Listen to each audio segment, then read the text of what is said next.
October 5ஆம் தேதி முதல் உங்கள் ஜெயச்சந்திரன் இப்பொழுது மிக பிரம்மாண்டமாக கீழ்கட்டளையில் ஆச்சி அதிரசமா விடுங்க, கையில தட்டி சூடான எண்ணெயில பொரிச்சா அதிரசம் ரெடி.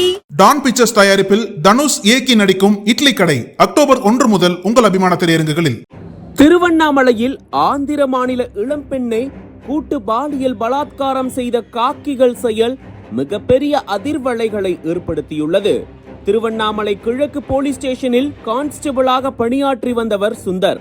இவரும் மற்றொரு கான்ஸ்டபிளான சுரேஷ்ராஜ் என்பவரும் கடந்த 29ஆம் தேதி இரவு திருவண்ணாமலை ரிங் ரோட் பகுதியில் ரோந்து பணியில் ஈடுபட்டுக் கொண்டிருந்தனர்.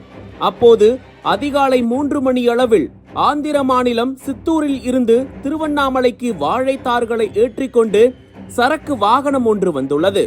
அந்த வாகனம் பைபாஸ் சாலையில் உள்ள ஏந்தல் கிராமம் சந்திப்பு பகுதியில் வந்தபோது அங்கு ரோந்து பணியில் ஈடுபட்டிருந்த 2 காவலர்கள் அந்த வாகனத்தை தடுத்து நிறுத்தி சோதனை மேற்கொண்டுள்ளனர். அப்போது அந்த வாகனத்தில் 20 வயது இளம்பெண்ணும் அவரது உறவினரான 45 வயது பெண்ணும் இருந்துள்ளனர். இரவு நேரத்தில் எதற்காக 2 பெண்களை வேனில் அழைத்து வருகிறாய் என போலீசார் டிரைவரிடம் விசாரித்துள்ளனர்.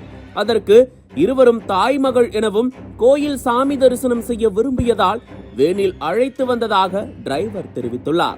ஆனால் அவரது பதிலில் திருப்தி அடையாத கான்ஸ்டபிள்கள் சுந்தர், சுரேஷ்ராஜ் ஆகியோர் வேனில் இருந்து 2 பெண்களையும் கீழே இறக்கி விசாரித்துள்ளனர். அதற்கு அந்த இளம்பெண் தன்னுடைய சித்தியுடன் கோயிலுக்கு வந்ததாக தெரிவித்துள்ளார்.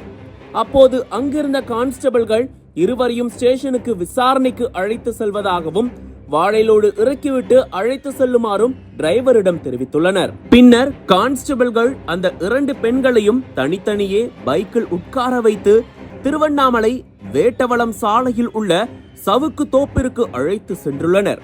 அந்த நேரத்தில் ஆள் நடமாட்டம் இல்லாத நேரம் பார்த்து சித்தியின் கண்ணெதிரே இளம்பெண்ணை போலீசார் சுரேஷ்ராஜ் மற்றும் சுந்தர் ஆகியோர் கூட்டு பாலியல் வன்கொடுமை செய்துள்ளனர். தொடர்ந்து அந்த பெண்களை மிரட்டிய போலீசார் அவர்களை அங்கேயே விட்டுவிட்டு தங்களுடைய 2 வீலரில் புறப்பட்டு சென்றுள்ளனர். இதனிடையே உடல்நலம் பாதிக்கப்பட்ட அந்த இளம்பெண் அங்கேயே மயங்கி விழுந்ததால் அவரது சித்தி கதறி அழுதுள்ளார். இதைத் தொடர்ந்து அருகில் இருந்தவர்கள் உதவியுடன் பாதிக்கப்பட்ட பெண் திருவண்ணாமலை அரசு மருத்துவக் கல்லூரி மருத்துவமனையில் சிகிச்சைக்காக அனுமதிக்கப்பட்டார். பின்னர் தகவல் அறிந்த திருவண்ணாமலை எஸ்பி சுதாகர் மற்றும் ஏஎஸ்பி சதீஷ்குமார் ஆகியோர் மருத்துவமனைக்கு சென்று பாதிக்கப்பட்ட பெண்ணிடம் விசாரணை நடத்தினர். தொடர்ந்து அவர் அளித்த புகாரின் அடிப்படையில் திருவண்ணாமலை மகளிர் போலீசார் வழக்கு பதிவு செய்தனர். இதையடுத்து திருவண்ணாமலை கிழக்கு போலீஸ் கான்ஸ்டபிள்கள் சுந்தர், சுரேஷ்ராஜ் ஆகியோர் கைது செய்யப்பட்டு சிறையில் அடைக்கப்பட்டனர். கைது செய்யப்பட்ட சுந்தர் சமீபத்தில் ஒழுங்கு நடவடிக்கையால் வெளி மாவட்டத்தில் இருந்து திருவண்ணாமலைக்கு மாற்றப்பட்டவர் என்பது குறிப்பிடத்தக்கது. அனல் பறக்கும் செய்திகளை அப்டேட் செய்து கொள்ள நக்கீரன் களத்தை இப்பவே சப்ஸ்கிரைப் பண்ணுங்க.